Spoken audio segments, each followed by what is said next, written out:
இயேசு உங்களை நேசிக்கிறார். இந்த நாள் வேதாகம தியானத்திற்கு உங்களை அன்புடன் அழைக்கிறேன். இந்த நல்மன சாட்சியை சிலர் தள்ளிவிட்டு விசுவாசமாகிய கப்பலை சேதப்படுத்தினார்கள். 1 தீமோத்தேயு 1:19 இத்தாலி நாட்டைச் சேர்ந்த உல்லாச பயணிகள் கப்பலாகிய கோஸ்டா கன்கார்டியா 3206 பயணிகளையும் 1023 கப்பல் ஊழியர்களையும் ஏற்றிக்கொண்டு துறைமுக இருந்து 2012 ஜனவரி மாதம் 13 புறப்பட்டது. சுமார் 800 மீட்டர் தூரம் பயணித்த சமயத்தில் கடலுக்கடியில் உள்ள பாறை ஒன்றில் அது பலமாக மோதியது. 26 அடி ஆழத்தில் 160 அடி நீளத்திற்கு அடிப்பாகத்தில் கப்பலை மூடியிருந்த 2 கனமான இரும்பு தகடுகள் அப்படியே கழன்று போயின.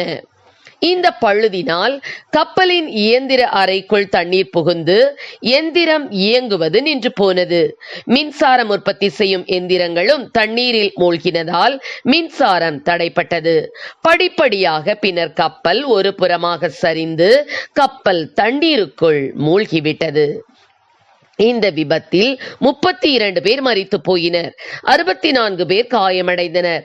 அதை மீட்க வந்தவர்கள் முதலாவது கப்பலில் இருந்த எண்ணெய் மற்றும் எரிபொருள் ஆகியவற்றை அகற்றிவிட்டு கடலுக்குள் விழுந்த கப்பலை மீண்டும் நேராக்கி மிதக்க வைத்தனர். 2 இழுவை கப்பல்கள் மூலம் 2014 ஜூலை மாதம் இத்தாலியில் உள்ள ஜெனோவா என்ற துறைமுகத்தில் அதை சேர்த்தனர். அங்கே அது உடைக்கப்பட்டு அதன் பாகங்கள் பழைய இரும்பு கடைக்கு விற்கப்பட்டது. 3420 கோடி ரூபாய் செலவில் உருவாக்கப்பட்ட பிரம்மாண்டமான கப்பல் கடைசியில் பழைய இரும்பு விலைக்கு விற்க வேண்டியதாயிற்று. விழுந்து கிடந்த கப்பலை நேராக்கவும் அதை இழுத்து கொண்டு சென்று துறைமுகத்தில் சேர்ப்பதற்கும் 12,000 கோடி ரூபாய் செலவழிக்க வேண்டியதாயிற்று. ஆம், எத்தனை தேவையற்ற செலவுகள்! ஆம், என கருமையானவர்களே, தங்களுடைய நல்மன சாட்சியை சிலர் தள்ளிவிட்டு விசுவாசமாகிய கப்பலை சேதப்படுத்தினார்கள் என்று அப்போஸ்தலனாகிய பவுல் கூறுகிறார். விசுவாசமானது நல் மனசாட்சியுடன் இருக்க வேண்டும். அந்த நல்ல மனசாட்சியை தள்ளிவிடுவதாலேயே அநேகருடைய விசுவாச வாழ்க்கையில் சேதங்களும் நஷ்டங்களும் போராட்டங்களும் ஏற்படுகின்றன. வேதத்தில் அனனியா என்பவன் காணியாட்சியை விற்று தன் மனைவி அறிய அதில் ஒரு பங்கை வஞ்சித்து வைத்துக் கொண்டான். பேதுரு அவனை நோக்கி, நிலத்தின் கிரயத்தில் ஒரு பங்கை வஞ்சித்து வைத்தது என்ன? நீ மனுஷரிடத்தில் அல்ல தேவனிடத்தில் பொய் சொன்னாய் என்றார். அனனியா இந்த வார்த்தையை கேட்டவுடனே விழுந்து ஜீவனை விட்டான். இந்த சம்பவம் நடந்ததை அறியாமல் அங்கு வந்த அனனியாவின் மனைவி சப்பீராளிடம், பேதுரு, நிலத்தை இவ்வளவுக்குத்தானா விற்றீர்கள் என்று சொல் என்றான். அவளும் ஆம், இவ்வளவுக்குத்தான் என்றாள். அப்பொழுது பேதுரு, கர்த்தருடைய ஆவியை சோதிக்கிறதற்கு ஒருமனப்பட்டதென்ன என்று சொன்ன உடனே அவளும் அவனுடைய பாதத்தில் விழுந்து ஜீவனை விட்டாள்.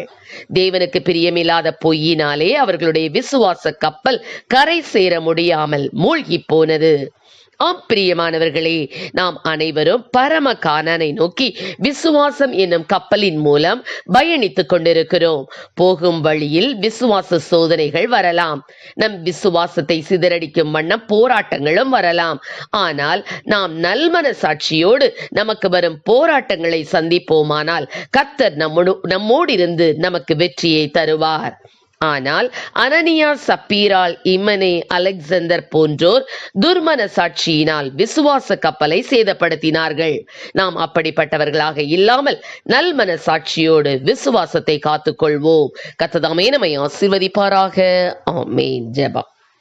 எங்களை அதிகமாய் நேசித்து நடத்துகிற எங்கள் அன்பின் பரலோக பிதாவே, அப்பா, எங்களுடைய விசுவாச பயணத்திலே கத்தாவே எங்களுக்கு எதிராய் வருகிற எல்லா விதமான கத்தாவே ஸ்தோத்திர, எங்கள் கப்பலை சேதப்படுத்துகிற ஆண்டவரே ஸ்தோத்திர ராஜா, காரியங்களை அகற்றி தள்ளிவிட்டு அப்பா ஸ்தோத்திர ஆண்டவரே, உம்மை நோக்கி கத்தாவே பத்திரமாய் கத்தாவே வந்து சேரக்கூடிய கிருபைகளை கொடுப்பீராக ராஜா.